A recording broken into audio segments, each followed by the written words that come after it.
this works. Great. Okay, so I want to start by also thanking Hossein and Kevin for the invitation. It's really always great to come back to ITAMP. I was a postdoc here 12 years ago by now. And I'm actually not sure if what I do nowadays counts as AMO theory anymore, but I definitely know that every time I come to a workshop with AMO theorists, I get very inspired and I see a lot of things that I like. So I at least feel like an AMO theorist. I'm actually in the Department of Condensed Matter Physics. I definitely don't feel like a condensed matter physicist, so I'm always happy to be here. What I'm going to be talking about is kind of inspired by the basic idea of saying, well, we all know that lasers are great, we can do a lot of things, but we can also think about what can we do if we don't assume that what we use to interrogate our system, we still want to do light-matter interactions, but we don't want to use a standard laser if you want, that is just many coherent photons. And I'm actually going to talk about two different options. One is to say what actually I've been doing mostly for the last 15 years or so, to kind of make each photon strong through confinement, so maybe even sub-wavelength confinement, so that instead of having kind of needing a lot of photons, I can really have a very strong effect on my matter with just a single photon, or maybe even without any photons due to vacuum fluctuations. And the other alternative, that is something that I've actually just started looking into now, about maybe a year ago, is to say if instead of using classical light, what can we do if we use driving pulses that are made out of non-classical light, specifically actually in the context of attosecond physics. So here this is kind of a very simple sketch of implying this is a quantum field where fluctuations are non-zero, but the expectation value of the field is actually zero during the whole pulse. And you can do pulses like that of course you can never do with a classical laser. So I'm actually going to talk about exactly those two parts. First, kind of this cavity-induced modification of matter in a very general sense, where the workhorse that we kind of usually rely on is strong light-matter coupling, which leads to the so-called polaritons, hybrid light-matter states. And actually today I'm almost exclusively going to focus on the part of kind of the light in both of these parts actually, and to talk about how can we actually describe quantum light-matter interactions in such complex nanophotonics environments. Because I actually have here metal particles lying around, and we will see we can have even more complex things. And in the second part, I will talk very quickly about using, or ideas about using quantum light for attosecond physics. So in that case, since it's very nice that Ken and Luca talked before me, because then I don't have to introduce anything about attosecond physics itself, and kind of try to discuss a bit if there are kind of the interesting questions there, more than discussing myself, whether there are significant effects that arise due to the fact that light is not actually a classical thing, it's a quantum thing, and it has a quantum nature. And it has been shown that there are some effects that happen even under strong classical driving. And the other question is, can we actually learn something new if we have intense non-classical light sources? And I think those are kind of interesting questions for the future. I don't think I really have very great answers up to now. But in any case, let's start with the first part. So kind of the general way that we think about a quantum emitter. In the simplest case, a two-level system coupling two confined light modes, let's say in an optical cavity, two mirrors. We all know cavity QED, especially here, I think, is the so-called Jaynes-Cummings model, where basically, or Dicke model, if we don't do rotating wave approximation, where I have a kind of two-level system. I have a quantized cavity mode. There's basically a harmonic oscillator, and they are coupled with each other, where the coupling strength is simply given by the dipole transition operator of the atom, or emitter, whatever it is, with the one photon field strength of my cavity mode. And in fact, the one photon field strength turns out to be proportional to the confinement volume. So that meaning the smaller I can make the volume in which my photon is confined, the larger I can make this interaction. And that's why exactly we want to then go to systems that really have sub-wavelength confinement, because I can make V much smaller than lambda cubed. So in the regime that this coupling strength is much smaller than the internal decay rate of the emitter, like emission of photons into free space, for example, or if it's a molecule, you often have internal decay through non-radiative processes, and also smaller than the leakage rate of the photons out of the cavity, or again, if there's internal losses because it's metal or something like that, also that. In this limit of so-called weak coupling, what we really only do is, in some sense, very simple. We modify the radiative decay rate of the system, so we modify essentially how quickly spontaneous emission happens. This is the well-known Purcell effect. But if we reach the regime where the coupling strength between my emitter and my photon mode is larger than the losses, what we get is that basically the photon gets emitted and then gets reabsorbed before it has a chance to disappear. So we get these so-called vacuum Rabi oscillations, a coherent energy exchange. If I start with an excited emitter, it will go into the cavity, it will come back, etc. And in terms of an eigenmode picture, this corresponds exactly to having actually hybrid light matter states, the so-called polaritons, because the Rabi splitting that is the splitting between these two states that are now basically superpositions of an excitation in the emitter or a photon in the cavity with the plus and the minus sign. The splitting between these two is exactly the frequency of the vacuum Rabi oscillations if I start in, for example, just the excited emitter, because that's then a superposition of lower and upper polariton.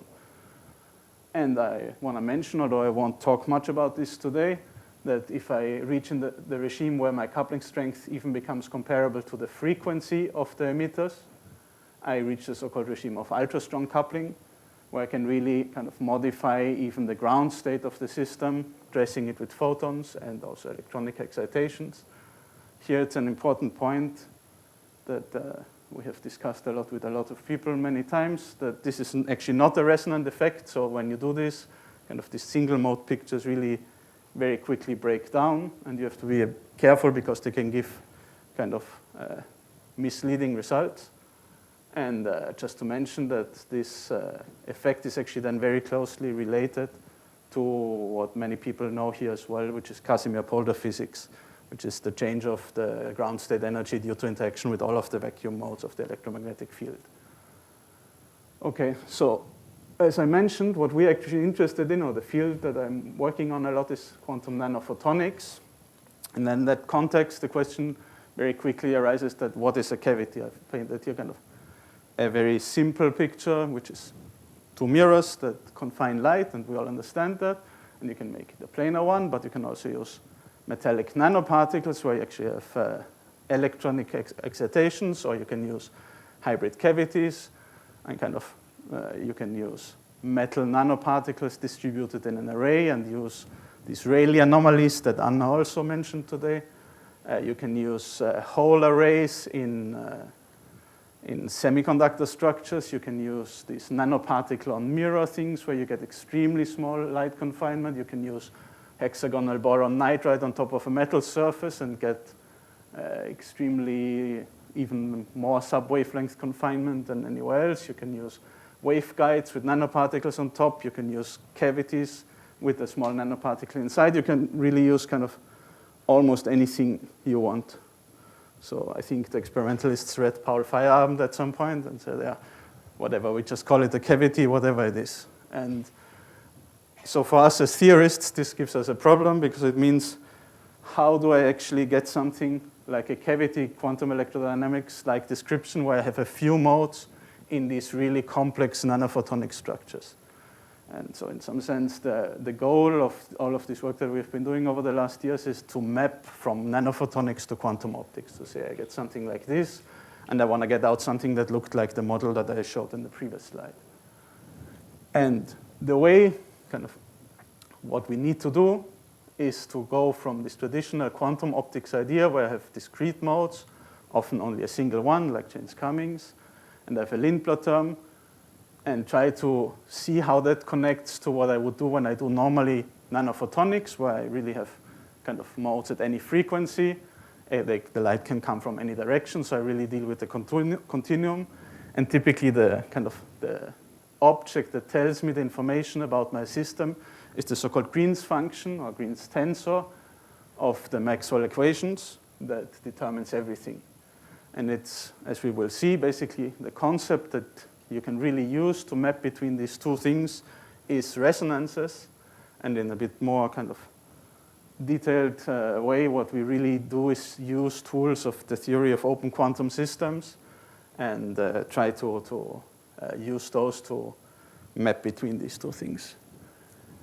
And actually, kind of as the first step before being able to do that, what we need to do is quantize the electromagnetic field and in the presence of these material structures. And to say we first need to make sure that we have a way to quantize what is now not just the electromagnetic field, but the electromagnetic field in the presence of complex cavity structures, which can exactly give sub-wavelength confinement, have strong losses, etc. So in traditional quantum optics or cavity QED, again, it's simple. I have mirrors. I can basically think of them as boundary conditions, right? They just quantize my modes. I get standing waves between them. And then maybe if I want to be fancy, I include that the light can leak through the mirrors, and I get losses as a small perturbation on top. But this is not what we have. We have kind of these metal structures where I have electrons sloshing around. I have a small gap of a few nanometers. I may even have effects where even a single gold atom kind of pulling out gives me extremely strong field gradients and so on. So I really have to do something where I'm able to describe the material structure as an integral part of the light modes. And actually physically, many times, almost all of these systems, what we call the cavity mode, what we see as the cavity mode is really a combination of light, of electromagnetic radiation, and electrons in the macroscopic structure sloshing around. And so that means what we call the photons in my cavity QED model are actually already themselves mixed light matter excitations, for example, surface plasmon polaritons, localized surface plasmon resonances, etc. And that also means that I really have to know how to deal with material and radiation losses. And as you know, as you might know, quantizing lossy systems is always much more difficult than quantizing lossless systems. And since here often the lifetime's on the order of femtoseconds, you really cannot ignore that. So it turns out that very smart people basically already provided all of this and derived all of this. Interestingly, not kind of in the field of nanophotonics, but most of those people were actually working on things like Casimir-Polder forces and so on. And nowadays we call this macroscopic QED, and the basic idea is to say, we take kind of my whole structure now represented by some metal nanoparticles and an emitter, for example, a molecule, and separate it into what we will call the emitters. So things that we want to describe microscopically as a few charged particles interacting with the Coulomb interaction, like a quantum chemistry package if it's a molecule. Oftentimes we just say it's a two-level system and don't worry about the details. And then the other thing we want to describe is the so-called cavity that we will say, okay, is also material, of course, but it's big enough that we can basically describe it through the macroscopic Maxwell equations. So we can do, it doesn't have to be local response, but the simple thing is, of course, local response, where basically what describes my whole material structure is the permittivity everywhere in space, and as a function of frequency. And if I have magnetic response, also the permeability. And then we know that in addition, we have not just the material, we also have the electromagnetic field in free space. It's basically always the same, and that will now couple through macroscopic Maxwell equation to the material of the cavity. And it turns out that if you set it up right, you can basically find a system, a huge system of coupled harmonic oscillators that reproduce the macroscopic Maxwell equations. So an interesting point here is to say that, and I think this was kind of the crucial point in the derivation of this method, or in the crucial realization, is that instead of trying to put dissipation there by hand, you can say I put in an internal bath that will give me dissipation. So I basically, if I make an infinite collection of harmonic oscillators, my energy can go into them and will never come back. That gives me dissipation. But I treat it, at least formally, as an infinite bath of harmonic oscillators and not explicitly as a non-Hermitian loss. And that means that in the end, I just get a huge system of coupled harmonic oscillators. And as we know, coupled harmonic oscillators we can always diagonalize. And it turns out you can do this completely formally for any system, because exactly we know that the solution is basically the Green's function. This is in some sense a tautology, because we say the Green's function is what we call the solution. We just use that fact, but for many cases, and generally kind of for any system with standard electromagnetism solvers that there are many of, you can calculate the Green's function of basically any system. And then the quantization actually for harmonic oscillators, as we know, is kind of straightforward. You just promote the canonical variables to operators. It turns out we do all of this procedure, and what you get is the so-called quantized medium-assisted electromagnetic field, which is really nothing but a collection of bosonic modes again, so harmonic oscillators. And as I said, you can write this down completely generically. And for any system you can think of, it's always the same Hamiltonian. You get a Hamiltonian that consists of harmonic oscillators at every point in space. These are actually vectors, so with every possible orientation and at every frequency. They are independent bosonic modes, so they commute in space and in frequency. And this index is if it's an electric or magnetic excitation. And the only thing that is system-specific is the electric field operator corresponding to these modes, and specifically the fact that here what you get is exactly the Green's function, or Green's function with some prefactors that don't matter too much, from the position of each mode to the position of where you want to evaluate the electromagnetic field. So this is really nice because it's extremely general. I can use it for any system. And I can do a lot of things with that already, but it's very far from the thing that I said before, that I wanted to do something like cavity QED, because I don't get single modes. I get a 4D continuum of modes in space and frequency, with 60 discrete degrees of freedom at every point, because of the 3 Cartesian directions and the electromagnetic excitations. So it's very far from kind of being able to do the kind of protocols we want to do with in cavity QED-like systems. And as I mentioned before, all the information about the system is encoded in the dyadic Green's function. This kind of is often surprising to people, but it actually makes sense because, as I said, the dyadic Green's function is just what defines the properties of the solution of these problems. And then the question is exactly, can we make this usable? So one thing that we can do immediately, if we think of just a single emitter, is actually transform this from this 4D description to a single 1D description. So this is very well known in open quantum systems. We just have to basically sum over all of the modes and the interaction at each frequency. And what I get is the so-called spectral density. And this turns out to be, in fact, Anna already showed this equation today, turns out to be just the imaginary part of the Green's function at the position of the emitter as a function of frequency. So I get the continuum, but at least it's just a single continuum. For those of you familiar with the Purcell factor is nothing but the spectral density in any specific system divided by the one in free space, which is the typical omega cubed spontaneous emission rate that we know for emitters in free space. And spectral density, of course, is also the central quantity in open quantum systems, where I say I'm coupling to a path with some given spectral density. And it turns out this fully characterizes the cavity from the point of view of the emitter, because in the Hamiltonian of the emitter, the only system-specific part is this J of omega. So any two environments with the same spectral density are indistinguishable for the emitter, and this is exactly what we're going to use in order to simplify the problem. Because now, kind of, what we think of as modes, we know are actually resonances. And it turns out that anytime I have a Lorentzian form in my spectral density, I know that, so this would be the formal form.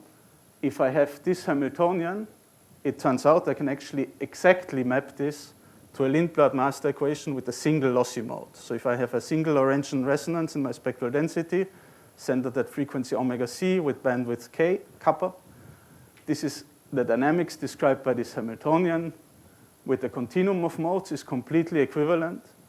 And exactly, there's no approximation here. This is not a Markov approximation or anything like that. To the dynamics described by a Hamiltonian with just a single cavity mode, or a resonance mode if you want, where the coupling strength is exactly proportional to the height of my resonance and an additional Lindblad term, so it's an open quantum system with the decay rate corresponding to the bandwidth here. So this is... Here is from the continuum of modes, you can go to the master equation frame, so with one single mode, but having some leakage in the system. Exactly, yes. So it sort of justifies the single mode approximation. It's kind of... Exactly. Anytime you have this situation, you can do the single mode approximation with the quantum.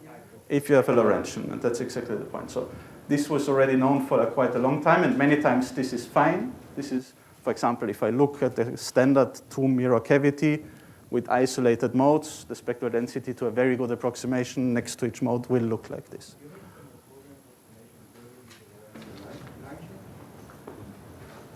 The fact that you actually see Lorentzian. Yes, that's my point. So if it's actually Lorentzian, it is automatically Markovian. In reality, they're never actually Lorentzians. But that's the point. So if it is exactly Lorentzian, there's no Markovian approximation in this mapping. But of course, in reality, they're never just Lorentzians. So this is going to be one of the important points now. So in principle, if I have just a sum of several Lorentzians, I can just do this with several modes. And this also works fine. And as I mentioned, for clean systems, like with sharp isolated resonances, this is enough. For a Fabry-Perot, this should be perfect. Depends on the details, but usually often, yes. Fabry-Perot with nice modes, let's say. Well separated. Yes, yes. But let's look at some realistic spectral densities of the kinds of systems that we're interested in. For example, this typical plasmonic nanogap antenna, where I have, in this case, I look at two spheres, but if one of the spheres is like an infinite surface, it actually looks very similar. And the spectral density, depending on the sizes, you can see that this kind of look like a sum of Lorentzians, but if I make it larger, it starts having some oscillations, and they kind of deform and so on. So it's not just a single Lorentzian. And if I go to these so-called hybrid setups, where I have some kind of plasmonic resonator, and then I put this inside a mirror cavity, like a Fabry-Perot, and I look at the spectral density, what I start seeing is actually this very nice Fano-like, Fano resonance-like line shapes, so very much kind of well-known from atomic physics. And they are exactly because of interference between the different modes that are shown in the system. And here this is the same. This is also a hybrid cavity, in this case, whole cavity on top of like a photonic crystal cavity with a plasmonic nanoparticle on top. So what we see is that the resonances in kind of realistic systems are many times not actually Lorentzian. I can get these important interference effects. I can get non-symmetric peaks. For example, this one is clearly not just symmetric.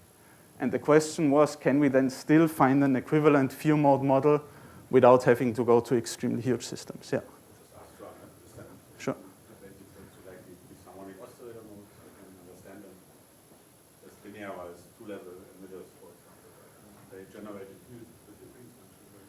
Yeah, the original one, like when I say I have this 4D continuum, they are really, if you want, kind of physically, what I would say is elementary excitations of the electromagnetic field due to a dipole at the position of each of these ones.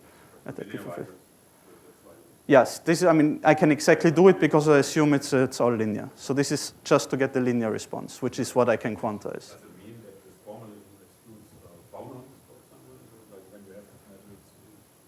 No, the phonons. They are not generating the field, but the point is that the oscillators here are always kind of, how to say, as long as I only care about the electromagnetic response, the macroscopic Maxwell equations will include the effect of the phonons. If I want to measure phonons in a specific system, that's a very different question. So if I want to say I want to know how much really goes into phonons and not just where does the energy disappear, then I have to think about it. I mean, but for example, phonon polaritons, which exactly happen many times in the systems and so on, yeah. I mean, this is in principle there. Okay. So now the step that we actually added to go beyond this just sum of Lorentzians, if you want, and to get more complex line shapes is actually very straightforward. It turns out that already, and to us much more surprisingly powerful than we expected it would be, is to say instead of having independent modes, now I just allow coupling between these few modes in my few mode model, and each one again is coupled to my emitter.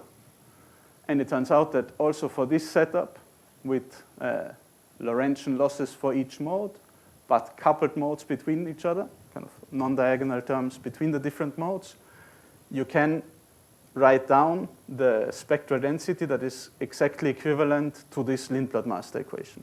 So I can get a model spectral density that is actually a very simple structure again. It's just the inverse of this effective Hamiltonian or coupling matrix between the modes, which contains the energies on the diagonal, the couplings between them on the off diagonal, and as a non-Hermitian part, the loss of each mode.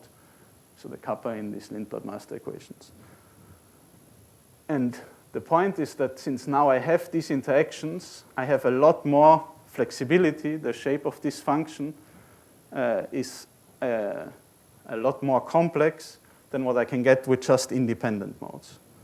So what I can do now is say if I take some specific spectral density that I calculated from nanophotonics, from basically solving the Maxwell equations, I can fit a model to it with a few quantized modes. And once I have that, I have a few mode description of my system. And the nice thing about this, or at least I find it nice, is that really the only approximation in the whole method is how well you do this fitting and how many modes you use for it. Yes? So are you fitting parameters all your omegas and all your kappas? Or Yes. some of them? In principle, it's all of them. Kind of, you can sometimes say, I know that there are, because of symmetry, modes that cannot talk to each other, and then I want to put that in explicitly, and things like that. But in principle, they're all free. There's no like sort of. Not here, no. Sorry, just Sure. following up on that. I would assume you have reciprocity, so I think then, there is symmetry in this matrix. Yes, yes. In this case, the matrix is, this is symmetric, yeah. I didn't so write then it it's not explicitly. completely free, right? Yeah, yeah. So omega 1, 2, and omega 2, 1 are the same. Yes. Sure. I think you could probably break it for a non-reciprocal system. It probably wouldn't, but here we want it to be fine. I think you can, but then you don't have the same expression for your J. It would be the imaginary part of dipole inverse Green's function dipole. So Boolean Yeah, and sure. so on did it also for non-reciprocal cases. Right. Then the master equation is slightly different. Yes, yes, yes. That's right.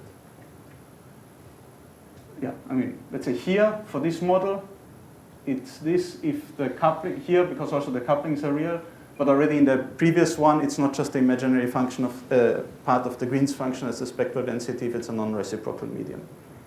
That's right. Yeah.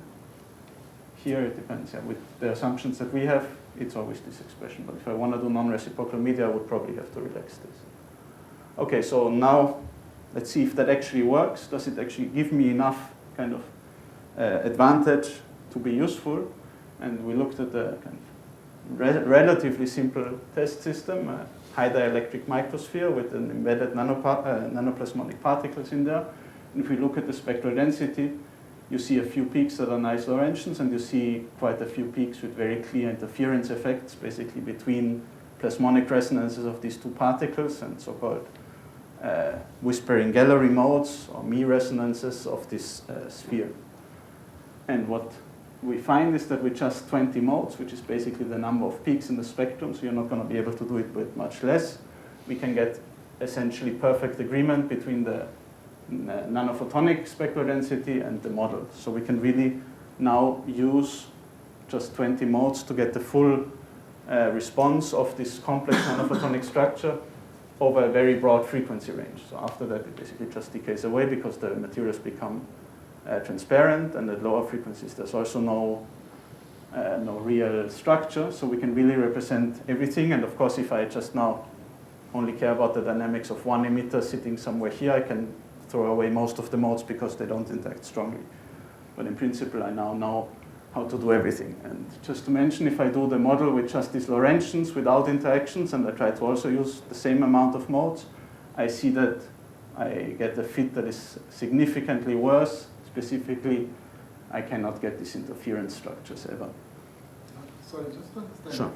It's not entirely clear to me what is going on, because imagine that you have 20 modes, you have that effect with the Hamiltonian, right? So if you diagonalize it, you are going to have a very bunch good of question. energies, and so I would assume that in one case you have orthogonal things and the other you don't? No. No, the point is that, I can go back, Right. couplings and losses do not commute.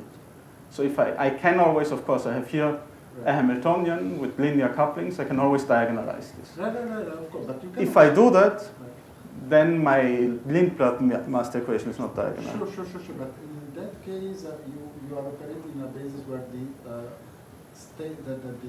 states are orthogonal. Yes. Right? And in that case, they are not orthogonal anymore. Here they are orthogonal.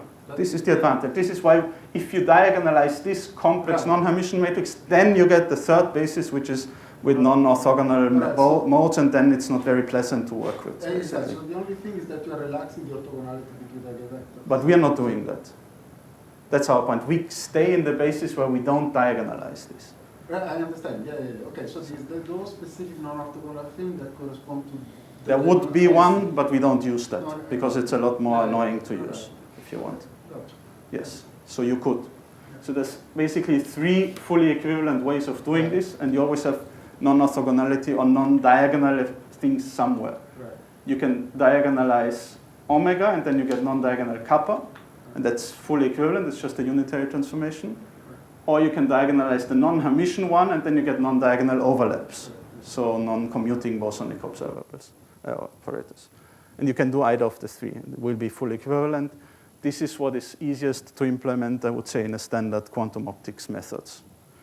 But yes, very good question. Just because I get lost, so which of Sure. the 3 are you actually implementing? This one, where I have non-diagonal energies, Hamiltonian, diagonal losses. Diagonal losses, okay. Yeah. Although this is really, kind of. The 2 where if I make non-diagonal losses and diagonal Hamiltonian, it's basically the same because it's still orthogonal modes. So I can do either, or I can, basically we do this to if I wrote it down very generally without thinking, I would think maybe I need to make both of them non-diagonal, but then I realize I can always diagonalize one of them without losing generality. So we have fewer fit parameters. Sure. Have you thought about now reconstructing the Green's function also spatially? So now you will need case, right? Very good point, yes. I will come to that. Okay. So there's 2 points. Yes, so what I wanted to say is with this we now have basically a mapping between nanophotonics and quantum optics, quite generally. And an important point is exactly this, that the couplings and the losses do not commute, because otherwise I just get the sum of Lorentzians. So I cannot diagonalize both the coupling matrix and the losses at the same time. And what that really means is that in some sense mode interactions or non-orthogonality are really an intrinsic feature of these nanophotonic systems. We find that in all of them. So this is something that in normal quantum optics has not been explored a lot. Most models assume independent modes. And this really tells you, at least for many of these nanophotonic systems, that's not a very good approximation. And you don't get spectral densities that are just Lorentzians. Just to show, I showed that the spectral density fits very well, but if you do the dynamics now, either the exact ones, here we use kind of a brute force approach, and the one with the 20 mode model, we see we really get perfect agreement in the emitter population, for example, also in other observables. And if you try to do the same with non-interacting model, it doesn't work. Also to mention, this does not depend at all on having any 2-level system approximation or anything like that. We really don't assume anything about the internal structure of the emitter. If it's a 4-level system, you also get perfect agreement, for example. And a nice part is that at least on the level of just electric field intensity, so this comes back to Anna's question, we actually also have access to the spatially resolved electromagnetic field. And for example, we can now plot for the spontaneous emission process how the electric field really propagates out of the structure. here we actually use, in some sense, a trick where we say we know that the two models that we had were fully equivalent, our fitted model and our original model. And in the original model, I know the mode structure of my electromagnetic fields. And then just from the emitter dynamics, basically from its correlation function, you can reconstruct the electromagnetic field. The problem with this, since Anna asked, is that it basically means that depending on what kind of observable I want of the electromagnetic field, I need to calculate very high order correlations between with the dipole operator. Like for the field intensity in space, it's the 2-time correlator, but if I want to have G2 or something like that, it's a 4-time correlator, and it becomes very hard to kind of, or inconvenient to calculate. I will mention very briefly afterwards, well, I think I'm not really talking about it, but we are now working and we have basically already a way where we can really resolve field correlations everywhere in space, basically by using, if you want, ancillary detectors that we just put somewhere and let their dynamics give us the detection and then the correlations of the electromagnetic field. Just to mention, you can also extend this to say if I don't want to treat all 20 modes, we can actually treat some of them perturbatively and treat just the ones that really give me the strong coupling non-perturbatively, and that works also very well. Quick question. So is it clear, like from this emission pattern, does the number of 20 make more sense? Can you like piece together what kind of like the form or kind of like the features of the 20 photonic modes are? That's a very good question. Yes, up to some limit. So in the paper, we actually have the plot where we show what's the field profile corresponding to each of these emitters.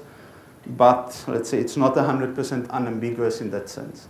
But yes, in some, up to a limit. Okay, so I'm seeing that I'm actually running out of time, I think. So I want to mention quickly, we can extend this to multiple emitters. Basically, the thing doesn't change a lot. Instead of a vector, I have here a matrix of couplings, but I can still do the fitting. For example, here with 3 emitters, I get 6 spectral densities, the diagonal ones of each emitter, and then the cross spectral densities that are basically the Green's function from each point to each other point, and those don't have to be positive, just the whole matrix has to be positive definite. But you can still fit it with this model, and it also reproduces the dynamics fully. So this is exactly also what we then use for this detector setup, where I say we basically put our detectors actually into the system, and then we can measure the field correlations everywhere in space. And an interesting part of this is also that it gives you, in some sense, a new perspective on ultra-strong coupling, although I really want to get at least a few minutes to the attosecond physics stuff, so I'm going to skip these 2 things. Basically, we can do great things.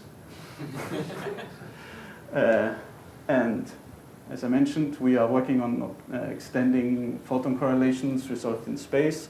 And we're actually also working on extending this to periodic systems and actually using the periodicity, which seems to be working quite nice already.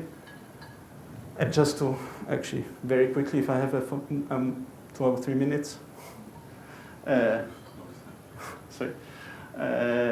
Yeah, so I wanted to talk about this idea of using non-classical light for attosecond physics. So traditionally, strong field and attosecond physics has always employed a semi-classical approximation where I don't use a quantized light field. I assume that I can describe it just by its expectation value. So it's basically a mean field approach. But there have been a lot of works recently in the last, I would say, 2-3 years, showing that the quantum nature of light can show up and maybe even make a difference, and that if you use kind of intense quantum states of light for driving, for example, a harmonic generation, that you can do it with bright squeezed vacuum that is nowadays available experimentally, and you will see kind of different cutoff behaviors, etc. And for example, already more than almost 20 years ago, people have thought about and shown that by using kind of photon pair sources, you can really do nonlinear spectroscopy at low intensities with linear behavior and as a function of the intensity then, instead of with quadratic one. And the questions we have been thinking about are if I want to do time-resolved measurements in the style of attosecond physics, can we actually have better time resolution compared to the frequency bandwidth with quantum light than with classical light? And are there any fundamental limitations? So just very quickly, if I think of classical light, I can, in free space, I can expand it basically in the basis of plane waves, and then it's fully described by just a single mode amplitude for each mode. If I have quantum light, it becomes an operator for each mode. So I have, if I want to write down the state of the system, I don't need just a single complex number for each mode. I can have arbitrary wave function and actually entangled and correlated wave function of the states of my system. And the number of amplitudes really grows exponentially with the number of photons. So especially in the case of relatively intense light, of course, this becomes an unimaginably large Hilbert space. And it's kind of, in some sense, very obvious that you can do much more if you have such a large space than if you have just a single number for each mode. But the question is, how much more can I do? And what can I do? And we have looked at just a very simple, specific question. We know that we have the time bandwidth theorem, which tells me that duration of a pulse and frequency bandwidths are directly related. So we know if I make the pulse shorter, I make the frequency broader, and vice versa. And this is actually the same for quantum and classical light, the standard one. So I cannot beat that with just classic by quantum light. But what we wanted to know is, can I beat it in the sense of looking at the mean delay between photons? So if I have a pulse and I ask the question, if I measure a photon at time 1, what's the probability of measuring a photon at time 2, time t plus tau? And this is the observable, and it turns out for a classical pulse, this is directly determined by the pulse duration. It's just kind of a very straightforward calculation, tells you it's 2 times the pulse duration, the squared, mean squared delay. And then the only way to make the delay between photons short on average is to make a shorter pulse. And then you lose frequency, and then you increase the frequency bandwidth, and you lose sensitivity. So you have something like a time delay bandwidth theorem. And then the question was, what about quantum light?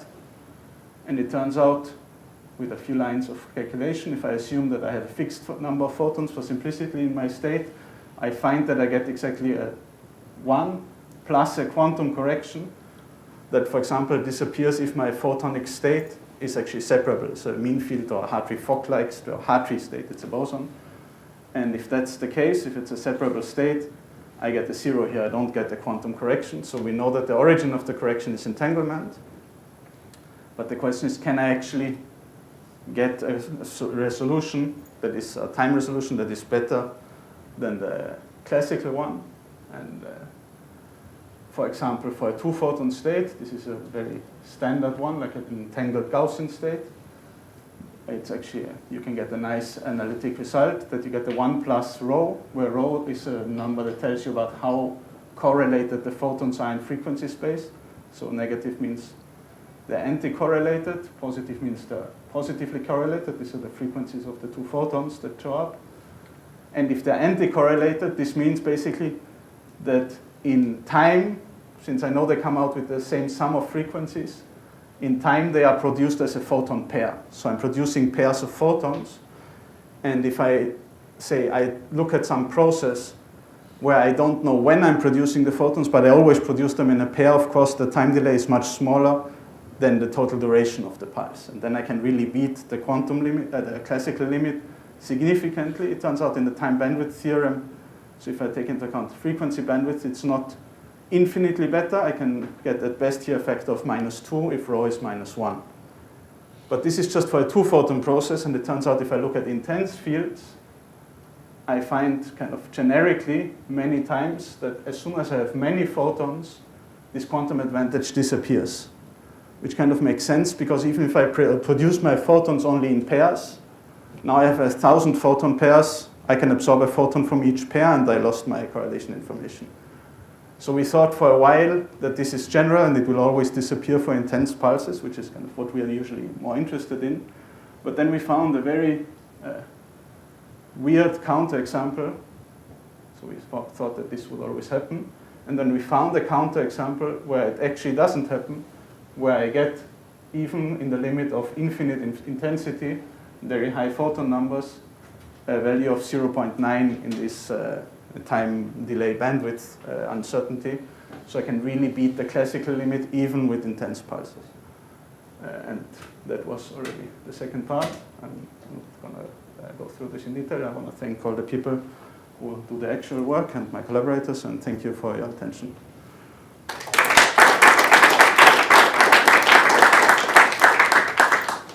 Yes, so we are actually out of time, and we Yeah, have a sorry. panel discussion coming up and the dinner coming up. And yeah, sorry, if there are no urgent questions, we should take them maybe through the panel discussion. Johannes then. So thanks to all the three speakers and Johannes for